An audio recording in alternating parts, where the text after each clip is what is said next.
Eiropas futbola podkāstā Offside mēs šodien apskatīsimies uz to, vai Dainis ir in, vai tomēr out. Tāpat mēs pieskarsimies kādam jaunam turnīram, ko Kārlis man atgādināja, to sauc par FIFA pasaules klubu kausa. Tieši tā. Kaut kā tā. Un Manchester City situācija, kāpēc viņiem ir šobrīd tāds kritums.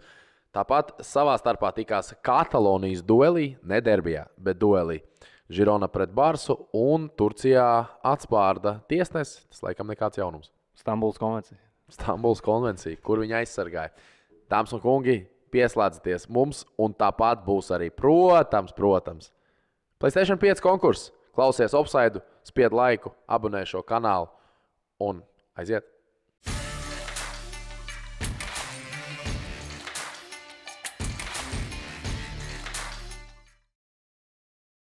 Kā jau mēs minējām, šodien daudz dažādas tēmas, un Kārlis Kregers ir šajās sniegotajās dienās ieradies. Kupanām izgāja cauri. Caur kupanām, kā bija tā latviešu...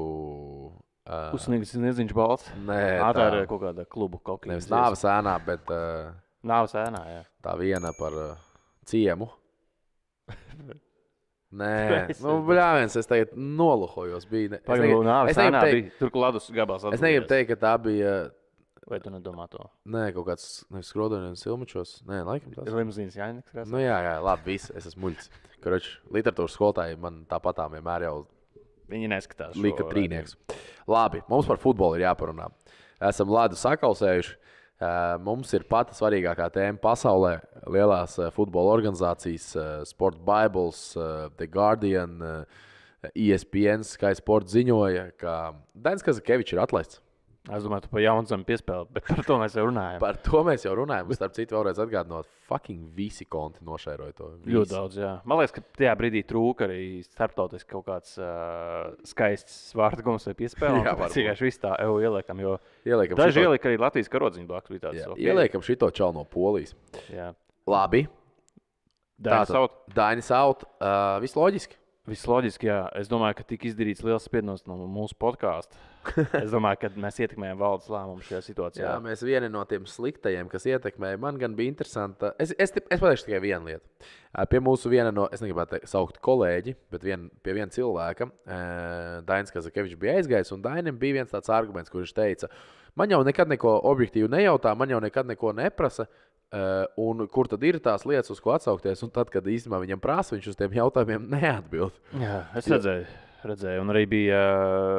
Twitterī arī bija parādīti tie jautājumi, izgriezumi, kur arī viņš konkrēti pasaka, ka viņš neatbildēs. Jā, tieši tā. Tur ir konkrēti jautājumi par kaut kādām konkrētām lietām. Konkrēti jautājumi, konkrētas lietas, un viskonkrētākais jautājums vajadzēja būt, ja viņš tur bija aizgājis, ka par šo te atlaišanu, jo viņš laiks saka, ka kopumā cikls bija ok, un ja mums būtu pundurs, un ja būtu šitā, mēs zinām, ja vecmāmājām būtu ritens, viņi būtu tramvajs, bet konkrēts jautājums viens trūka no šī cilvēka, kurš viņu intervēja. Tas bija, ja tu ciklu sāk uzlikt mērķi Eiro 2024, un tu mērķi nesasniedzi, un nesasniedzi mērķi ļoti attāli, vai mērķis nav sasniegts, un ir jāpārtrauc līgums. Kompensācija būs jāmaksā. Jā, bet tā nav liela. Varēja saprast arī pēc mūsu avotiem informācijas. Tad nevar salīdzināt ar iepriekšējiem treneriem. Kaut kāds 50 štuks it kā. Nu jā, bet citiem ir bijis 100, vairāk nekā 100 štukas. Tā kā tādā ziņā nekas tik traģisks. Pēc jaunā gada laikam jau sāks skatīt kandidatūru jauniem treneriem. Vispār nav nejausmas. Pieteiksies? Es domāju, ka nē. Šogad vēl nē. Pēc nākamā nācija līgas cikla C līgā būs jāspēlē. Būs interesanti, vismaz kaut kādas jaunas peripētīs. Zini, kā ir forši, ka būs kaut kas jauns sākums, svaigums, jo mēs tā kā mazliet miņājamies uz vietas ilgāku laiku. Un atkal faniem ir kaut kāda ticība, ka nāks kaut kāda Messi un uzlabos visu un atgriezīs atkal mūs kaut kur augstāk. Ķeramies klāt nākamajai tēmai. Un nākamā tēma Dainis In. Es ar citu, kur viņš varētu strādāt. Tu nojauti. Domāju, viņš trenēs kaut ko Latvijā. Es domāju, drīzumā... Jelgava. Supernova. Padomā, kāds kritiens izlases Supernova. Vai tas nebūs kritiens? Varbūt Supernova būs kritiens. Bet es domāju, ka Dainis atgriezīsies funkcionāru līmenī, jo jauniešu izlasēs viņš neatgriezīsies. Es nedomāju, ka viņš atgriezīsies kā galvenais treneris. Tas ir pārāk viņam riskants solis, jo kurš arī Latvijā no kluba vadības gribētu viņu uzņemt. Varbūt kaut kur Jelgavā, bet Jelgavā jau tagad ir arī viss pamainījies nekā tajos laikos, kad bija FK Jelgava.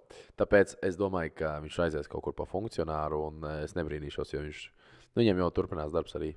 Domā, Starkovs būs kandidāts? Es domāju, ka nē. Es domāju, ka Starkovs nebūs kandidāts. Es domāju, ka mēs kādu sagaidīsim no latviešiem kā kandidātu, bet Starkovs laikam jau nē. Jā, Daina Sīna, varbūt viņš atradīs vietu klubu pasaules kausos un varbūt ar viņa CV viņš varētu doties uz kādu Saudarābijas klubu un trenēt un nopelnīt lielo naudu, bet jā, mēs bijām palaiduši garām, precīzāk es biju palaidis un vismaz Kārlis atgādināja man 2025. gadā no jūnija līdz jūlijam norisināsies FIFA klubu pasaules kausa. Jūs pareizi sadzirdējāt, tas ir FIFA klubu pasaules kausa, kur spēlēs klubi, bet tas būs pasaules kausa. Un tajā kopā piedalīsies 32 komandas, un šobrīd jau ir zināmas komandas, kas piedalīsies. No Āzijas piedalīsies Al-Hilal vienība. Al-Nasir nebūs, jā, tur.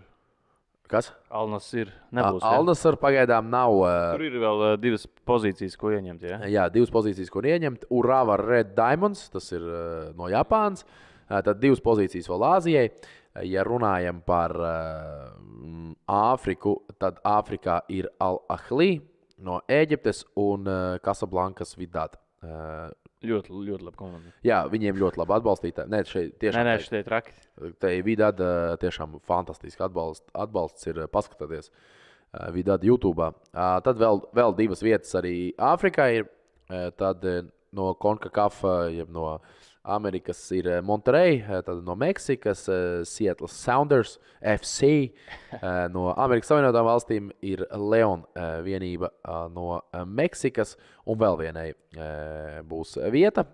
Tad ir CONMEBOL, jeb Brazīlijā būs Palmeiras, Flamengo, Fluminense, un vēl tāpat ir 3 sloti, kurus varēs ieņemt. 2024. gada Copa Libertadores uzvarētājs vēl būs, un pēc tam vēl tur dažādas rankos. Tad no Okeānijas būs viena vienība. Tas sanāk Jaunzēlande un Austrālija, laikam visi tie.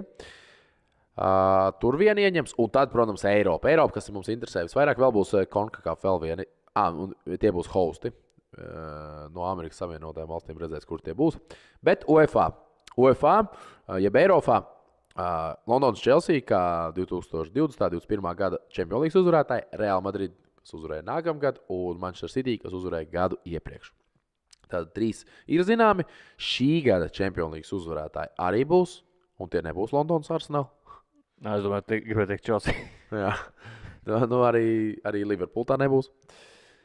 Bet tad vēl pēc tam ir... Tad vēl tur iet pēc rankinga, UEFA komandas. Tā kā daudz zināmas komandas varētu būt. Kaut gan es īstenībā pateicu Liverpool. Es domāju, Liverpool pat varētu iespējams šajā rankingā iekļauties. No citām valstīm vēl būs vienības. Tā kā UEFA kopā 12 sloti, kā vienmēr Eiropai visu vairāk. Un tas arī loģiski. Bet ātri mēs izgājām cauri komandai. Problēma. Ar ko ir problēma, Kārli? Problēma ir tāda, ka turnīrs notiek vasarā.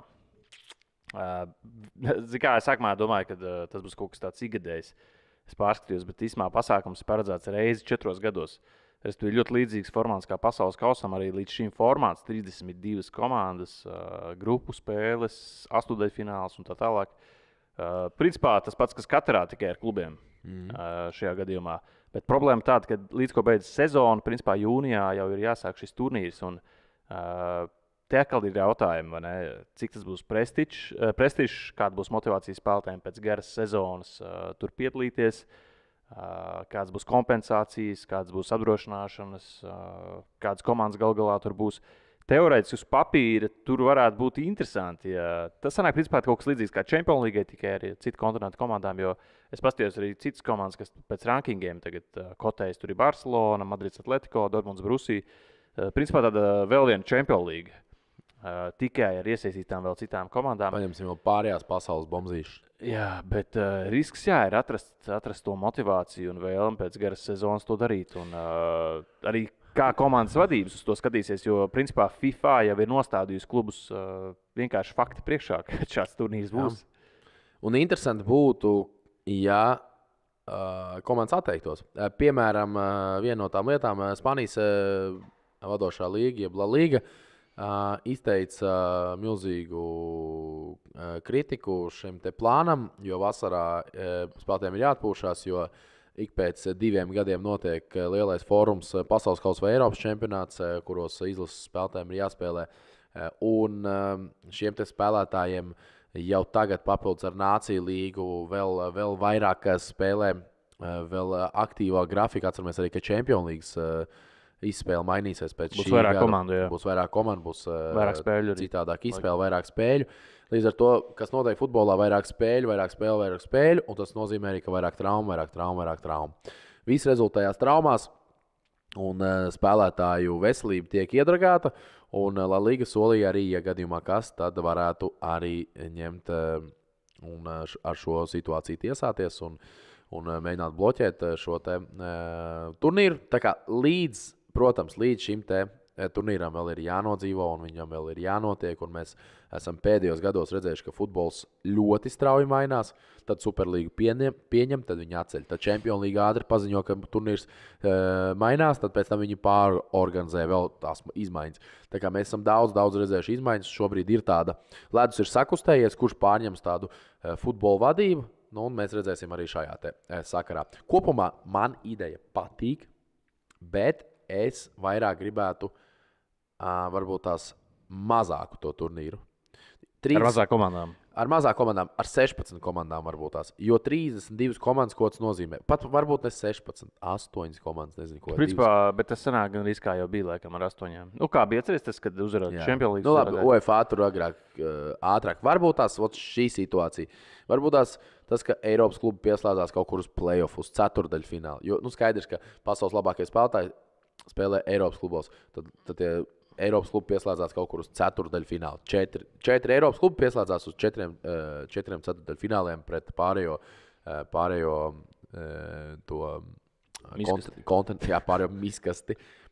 miskasti no pārējiem kontinentiem. Nu tā, bet redzēsim, kā tas attīstīsies un jāsako līdzi, protams, vai tas vispār notiks. Nākamā tēma. Šī ir mana izvirzīta tēma. Manchester City situācija.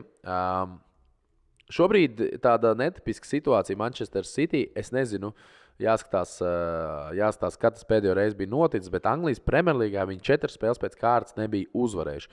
Pēdējā spēlē uzvarēja Lutonu, un kurš gan pirms sezonas paredzēja, ka Lutonu izvirzītos vadībā, un City mocītos, un beigās tikai ar 2-1 uzvarētu Lutonu Town. Ienāc Sinotip LV. Esi kopā ar uzvarētājiem. Jā, bet pret Lutonu Liverpool zaudēja punktus. Arsenal gandrīz zaudēja, viņi pēdējās minūtēs tur West Ham gandrīz zaudēja. Izmājas, es ņirgājos par Lutonu, bet tā Lutonu savās mājās spēlē tādu Anglijas kausa astotdaļfinālu visu vai neko, tā kā bei grūtām komandām. Bet City ir neliels pārsteigums. Jāatcerās, ka Holands ir traumāts šobrīd un viņš nevar palīdzēt, bet tas nav attaisnojums. Viņu sastāv dziļums tāpat ir labāks kā citām komandām, un City būtu jābūt augstāk tabulā. Tiesa, es pieminēšu, pret ko ir šīs 4 spēles bez uzvarām. Anglijas Premjerlīgā pret ko bija? Pret Chelsea, kur 4-4 rezultāts, 8 vārtu spēle. Pret Liverpoolu 1-1. Pret Tottenham Hotspur 3-3 un pret Aston Villu 1-0. Šīs 4 spēles, es godīgi sakot, es nezinu. Bet kad bija pēdējā reize, tu varbūt atceries, vai tu zini, vai kaut kur statistika pavīdēja, kad 4 spēles pēc kārtas Premjerlīgā viņi nebija uzvarējuši? Nu, man liekas, tas varbūt pirmajā sezonā. Tas ir sen. Pēdējā sezonā tā noteikti nav bijis. Jā. Ja jūs ziniet, varat atsūtīt mums ziņas. Es vienkārši neesmu izurbies caur statistikai, bet tas tik tiešām bija ļoti sen. Un, ja jau mēs pieskaramies Anglijas Premjerlīgai, bet vēl par City nedaudz. Skaidrs, ka atslēgas vārds ir viens vīrs - Kevins De Bruyne. Pat ja nav Holands. Kevins De Bruyne ir tas atslēgas vārds. Viņš nav spēlējis šo zonu. Kad viņš būs atpakaļ, padomā, tas tā kā paņēma, kas Madrids Reāli ir. Jude Bellingham izņem. Lai Barcelonai var izteikt līderi izņemt ārā. Vārtu mašīnu, piespēļu mašīnu. Nu, tagad es godīgi sakot, ka šobrīd līderis ir Ilkais Gundogans. Okay. Nu, katram klubam ir tāds principā, spēlētājs, kas dod piespēles, sit vārtus, ir līderis laukumā, ģērbtojas City. Un īstenībā mēs bijām aizmirsuši daudz, aizmirsuši, ka viņi spēlē bez De Bruynes. Tas tā kā sanāk tur Chelsea bez Zāra. Vispār tas nav viegli. Bet Holands nav attaisnojums, jo jebkurā gadījumā viņi var ielikt Alvarez priekšā un tas Džeks arī sestīs vārds. Viss būs kārtībā. City būs divniekā. Tavuprāt, City būs čempioni? Pirms sezonas es liku, kā tā Premjerlīgas šozona vienkārši kaut kāds mindfucks. Es nevaru pateikt, kas būs ar Aston Villa. Jā, tad... Par to mēs arī runājam, kā nerunājam. Ko Emerijs tur dara. Tieši gribēju pieskarties Aston Villa. Daudz tiek runāts par Gironu, mēs arī par to parunāsimies. Bet Aston Villa 35 punkti, 2 punktus atpaliek pēc 16 kārtām tikai no Liverpools, kas atrodas pirmajā vietā. Un Aston Villa ir vienība, kura šobrīd pierāda to, ka viss nav tik viennozīmīgs, kā Arsenal fani uzreiz patriec Unai Emery. Un Spānijā ļoti labi sev pierādījušais treneris šobrīd. Lieliski vada Aston Villa. Atceries to laiku, kad Aston Villā bija Stevens Gerrards, un tur viss gāja pa kā saka, pa grunti. Pa grunti. Championship pirms pāris sezonā bija. Jā, un šobrīd pēdējā spēlē izcīna uzvaru pret Arsenāla rezultātu 1-0. Pirms tam uzvarā ar 1-0 pret Manchester City vienību. Nu, tad pēkšņi 2-2 pret Bournemouth, bet tur tikās divi spāņu treneri. Jā, Bournemouth arī ir jānovērtē, jebkurā gadījumā. Un Bournemouth ņēma punktus, viņi atņēma arī Chelsea, viņi tikko uzvarēja United. Viņi varēja uzvarēt arī ar 5-0 United Old Trafford stadionā. Bournemouthu... Jā, tur Andoni, Iraola, un īstenībā es domājot par šiem treneriem un par Spāniju un Angliju, iedomājos, ka cik Angļu ja Spāņi varbūt tās tik ļoti neraujās uz to Anglijas Premjerlīgu, tad treneri gan, un manuprāt, man viens piemērs, kas galvā bija Rafa Benitez, kurš aizsāka ordās to Spāņu aiziešanu uz Anglijas Premjerlīgu. Un tad nākamais jau, protams, tāds milzīgais, protams, bija Peps Guardiola, kurš izmainīja, viņš daudz ko izmainīja pasaulē, bet arī viņa aiziešana. Viņš arī tagad vēl Mikels Arteta un vēl, protams, daudz citu treneri. Bet, tie treneri varbūt tās raujās, jo tas ir iespējams uz pakāpienu. Jo, piemēram, Spānijā nokļūt Barcelonā, kā Spānijam ir ļoti sarežģīti, tev jābūt kaut kur saistītam ar Barcelonu, tāpat Real Madrid ir. Real Madrid pārsvarā tomēr uzticās arī ne Spāņiem. Atletico Madrid El Cholo jau ir cik tur tos gadus. Un tad tā situācija ir tāda, ka tev jāņem tur tās pārējās vienības. Tur Sevilla, tur Valencija, Real Sociedad, Atletico Bilbao. Un tā tālāk. Bet tām ir ierobežots budžets. Anglijā tu aiziet, tu esi kad spēlē futbola menedžeri. Jā. Tu vienkārši izvēlējies spēlētājs, maksā pa 50 miljonus, 70 un vienīgi pēc tam jāpierāda kaut kas ar tiem spēlētājiem. Labi, un tu pirms tam teici, Kevins De Bruyne Manchester City komandā ir. Kas ir Aston Villā vidū? Kas ir tāds, kurš ir komandas līderis šajā sezonā? Džons Magins. es tieši gaidīju viņu vārdu. Magins vienmēr simpatizēs īpaši viņa rasnā pakaļ. Par ko nesen reiz tieši Linikers Šīrer. Viņš patiesībā, lai nevienojas Aston Villas līdzstājā, bet tu redzēsi, kā Magins skrien? Sprintā. Nē, tā ļoti interesanti. Viņš tā kā plats tā sarājuši tā. Tas ir jāapstāst tāds. Sterlingam ir savs skrējiens ar tām rokām. Maginam arī. Votkins pēdējās sezonas bija super rezultīvs. Baileys, Diaby, Magins vidējā līnijā. Pau Torres tagad ir iegājis labi aizsardzībā, jo patiesībā viņam diezgan daudz traumātu centra aizsargi. Un es zinu, ka tev nepatiks, bet Emiliano Martīnes ir ļoti labs šosezonu Aston Villā. Kāds 30. vārds pasaulē. Nē, viņš jau ir priekš Aston Villas līmeņa ļoti labs. Nē, viņš ir vilcis, un aizsardzībā viņš ir darījis savas lietas. Metīs Kešs, Tīlemans īsmā no Leicesters aizgāja, tagad sāk izspēlēties vairāk, tā kā diezgan labs dziļas rezervus.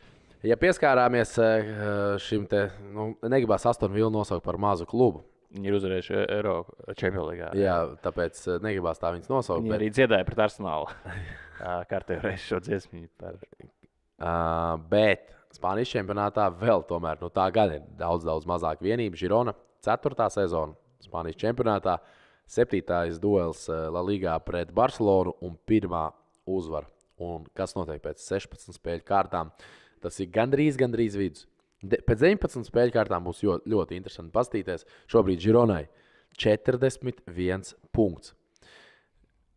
aiz sevis atstāja Real Madrid vienību, kur atpaliek pa 2 punktiem, Atletico un Barcelona, kur jau atpaliek pa 7 punktiem. Atletico gan spēlē rezervē, vairāk par pašu dueli. Atgādināšu, tas nav derbijs.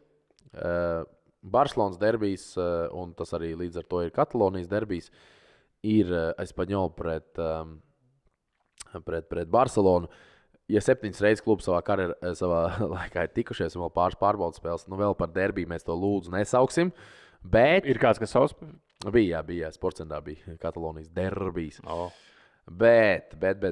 Girona uzspēlēja rock'n'roll, fantastisku rock'n'roll, un izcīnīja uzvaru ar rezultātu 4-2. Nezinu, skaties uz spēli, neskaties? Visu redzēju momentus, vārtus, kaut ko. Kas man likās atkal crazy, ir tas, ka Barcelona sāka ļoti labi. Man likās, tūdaļ trāpīs. Un viņi ir tāds sajūta, ka, ja viņiem tā kā neizdodas pirmajās 15 minūtēs iesist, tad viņi nolaiž rokas. Jo pēc tam ķermeņa valoda, kāda bija Joao Feliksam, ka viņi ielaida pirmos vārdus, viņš bija vainīgs. Pēc tam atkal viņi ļauj sākt Gironai kontrolēt bumbu. Sākumā vispār bija bumbas kontrole, klasiskais stāsts. Barcelona kontrolē, pretinieki nē.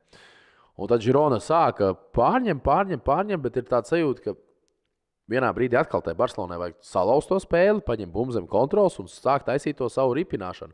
Un kamēr viņiem ir tā ripināšana, tikmēr viņi pie tām savām iespējām tiek. Bet ne tik ļoti par Barcelonu šodien, par Gironu.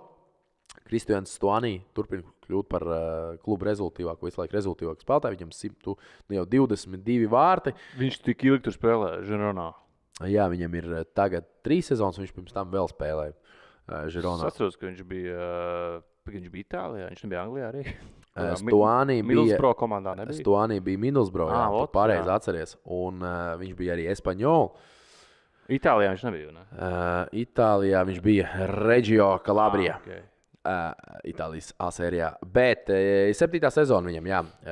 Viņš pirms tam, es par La Ligu domāju, viņš pirms tam bija tās 2 sezonas un tagad 2 sezonas, bet viņam arī segunda divīzijā. Viņš segundā iesit vienā sezonā 3-1 un otrā 2-4. Bet turpina viņam 6 vārti, viņam ir 37 gadi. Viņš ir kluba visu laiku rezultīvākais spēlētājs. Absolūti tur visu aplaudēja. Bet vēsturiski uzvara, un es vairāk kārt, es atceros, podkāstā teicu, decembris parādīs, uz ko viņi ir spējīgi. Es vēl ar vienu saku. Bet decembris nav beidzies. Decembris vēl ar vienu nav beidzies. Vēl ar vienu saku, ka nekas nav beidzies. Kas būs pretī decembrī vēl? Nākamā spēle, ļoti svarīga spēle. Obligāti jāņem 3 punkti pret Alaves vienību. Bet arī būs ļoti sarežģīts mačs. Un tad izbraukumā vienā no sarežģītākajiem šobrīd stadioniem, kur Spānijā spēlēt, jāspēlē pret Real Betis. Un tad to beigsies decembris. Un tad sāksies janvāris. Un janvārī ir pret Atletico Madrid. Šīs nākamās 3 spēles, un tas arī būs 17, 18, 19 kārta, būs sezonas vidus, parādīs, kur tad Girona ir. Tev kā Madrids Reāli, es tā saprotu līdz te, tu novēlētu Gironai uzvaru šo sezonu La Ligā, vai tu tā kā Reāls tāpat paņems kaut kādus 5 titulus nākamajos 6 gados, lai iet šogad Gironai? Nē. Nu, es kā fans, nē, bet ja kaut kam ir jānotiek, tad Gironai labāk jāuzvar. Bet bija smieklīga situācija. Real Madrid fani aizvadītajā nedēļas nogalē labprāt atkrita uz 2. vietu, nekā palika 1. vietā. Lai tikai Barcelona zaudē punktus. Jo Real Madrid līdz tai uzskata, un tas arī ir loģiski, ka reālāk ir, ka Girona kritīs. Tas ir tā kā laika jautājums. Jā, un jo vairāk punktus atņem Barcelonai, viņi tiešiem konkurentiem, jo labāk. Gironai viss iespējas to pierādīt par pretējo. Un pēdējā tēma, smaga tēma, Stambulas konvencija palīdz arī vīriešiem. Īpaši Turcijā. Jā, īpaši Turcijā. Turcijā tiek atspārdīts tiesnesis, viņam zila acis un beigās vēl ar kājām tiek sasists. Un Turcijas futbola federācijas prezidents ir izsludinājis, ka visas spēles šobrīd tiek atceltas. Un īstenībā tiešām tāda crazy situācija. Tas vakarā notika, ne? Pirmdienā. Jā, vakardienas spēlē. Un, tur nebija top klubi, man liekas. Tūlās es pateikšu. Turkija referee, kurā spēlē tas bija. Es tikai redzu tos video visus. Bet, kas ir traki, mēs esam kaut ko tādu dzirdējuši. Viņam iesita iesit ar dūri viens no komandas pārstāvjiem, un pēc tam viņš vēl bija uz zemes, un viņam tika iesits ar kāju. Jā, turpat prezidents, ka viens komandas laikam bija tas galvenais sitējs. Ok, kur ir Ankarūgūču conceded 97. minūtē ielaida pret Rizespor 1-1. Un Ankarūgūču prezidents Faruks Koča iesita tiesnesim, un viņš ar kāju vēl tika atspārdīts. Kur arī bilde. Nu, kaut ko tādu mēs bijām dzirdējuši kaut kādos sētu turnīros 11. vakarā Honto hallē, kaut kur 8-8 turnīros kaut kādās laukos Lūdzā. Nu, amatieru līgās. Jā, Balkānos varbūt. Bet, Turcija arī, protams, agresīva un tā, bet atspārdīt tiesnesim. Nu, jā. Es domāju, to komandu noņems no trases. Jā, interesanti, kā tas viss izrisināsies. Vai arī atņems punktus. Jo viņš šobrīd, Turcijas futbola federācijas prezidents, ir apturējis visas šīs spēles, un skatīsimies, kā tur būs. Mums vēl ir Champions League, bet Champions League īsti nav vērts pieskarties, jo tajā brīdī, kad iznāks epizode, tad jūs jau otrdienas rezultātus gaidīsiet, redzēsiet, bet nedaudz varam tikai pieskarties trešdienai. No tādām interesantām spēlēm, protams, Atletico Madrid ar Romas Lazio tiekās Dortmunds, Borussia, Paris Saint-Germain un Newcastle AC Milan. Šī grupa, kas joprojām ir dzīva, viss tur izvērtīsies, parādīsies, kas tur notiekās, kas tur nenotiekās. Tā kā skaidrs, ka lielākā uzmanība būs uz šo te grupu, kur ir Dortmunde, Parīze, AC Milan, Newcastle. Un šobrīd Dortmunda jau ir tikusi turklāt. Dortmunda ir tikusi, viņiem 10 punkti. Paris Saint-Germain tiekas pret tieši Dortmundi, un ja Paris Saint-Germain šajā cīņā izcīna uzvaru, tad Newcastle un AC Milan paliek aiz borta. Bet vēl jau, ja Newcastle uzvar un Dortmunda uzvar, tad Parīze paliek ārpus play-offiem. Tas būtu traki. Jā, Dortmundai jāuzvar, uz to cerēs Milāna un Newcastle, un tad pārējām tur jāizspēlē viss pēc savām kārtīm. Jā, Kāpakalniem bija šī grupa. Ļoti slikti starp citu sāka tieši Dortmunda. Pirmajā spēlē zaudējums, otrajā spēlē neizšķirts, un tad 3 uzvaras pēc kārtas, kas dod reāli grupā šobrīd pirmo vietu un jau kvalifikāciju uz play-offiem. Bet jūs visi, protams, sekojat līdzi arī offside-am. Pagājušajā epizodē bija jāprognozē, kas uzvarēs Barcelona vai Girona, vai būs neizšķirts. Un tā kā tik milzīga aktivitāte, beigās bija kā 250 komentāri. Mēs godīgi sakot negaidījām tik lielu aktivitāti. Mums kolēģis joprojām skaita cauri visu. Jā. Ko mēs darīsim? Es domāju, ka mums ir jāpagarina konkursu uz visu šo te decembra mēnesi, lai ir lielāka iespēja, jo man tiešām tik daudz cilvēku vēl pēc tam jautāja, kas tur īsti jādara, kā var piedalīties. Kopā tā tad bija 235 komentāri. Vismaz šeit tā tiek rādīts. Cik tevējie bija? Fake? Puse manējiem. Daram tā. Lielā izloze būs janvāra sākumā, lai pēc iespējas vairāku epizodes būtu. Un uzreiz atgādinu, ka var gan tālmetienā, gan ripā vārtos, gan oktagonā, gan visās pārējās epizodēs piedalīties konkursā, ne tikai offside-ā. Tātad jums, kas ir jādara, ir jāprognozē, un šodien mēs prognozēsim. Paskatīsimies, kas ir. Svētdien nav Liverpool pret. Ir Liverpool's United. Biggest game in England. Biggest game. Lielākais derbijs Anglijā. 6:30 pēc Latvijas laika tiekās Liverpool pret Manchester United. 7-0.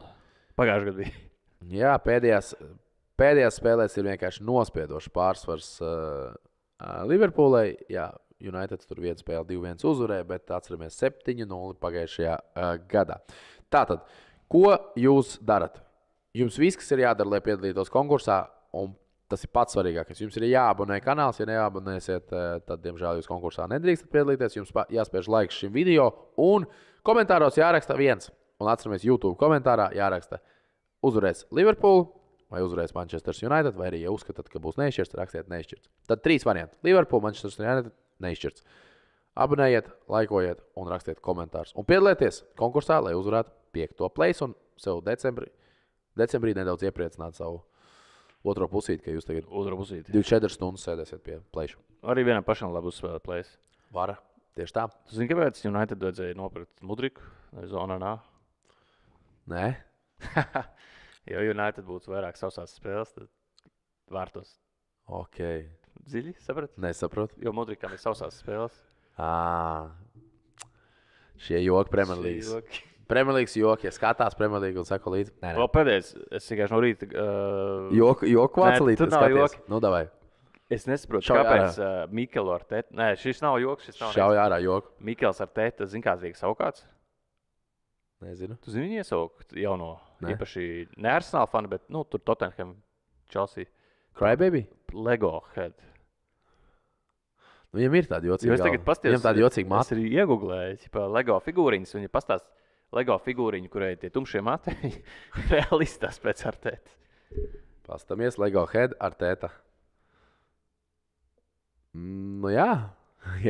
Es redzu Lego head. Es redzu līdzību. Bet tas kaut kas domā rupštāts? Es domāju, ka tā nosaukt par Lego head. Nu, es nezinu, viņam tas patīk. Katrā gadījumā uz šādas nots mēs arī beigsim. Jūs par to padomājiet, kādu brītiņu vai Mikels Arteta ir Lego head. Tik tālu dodaties uz komentāru sadaļu, abonējiet un laikojiet. Mēs sakam čau, tiekamies nākamnedēļ.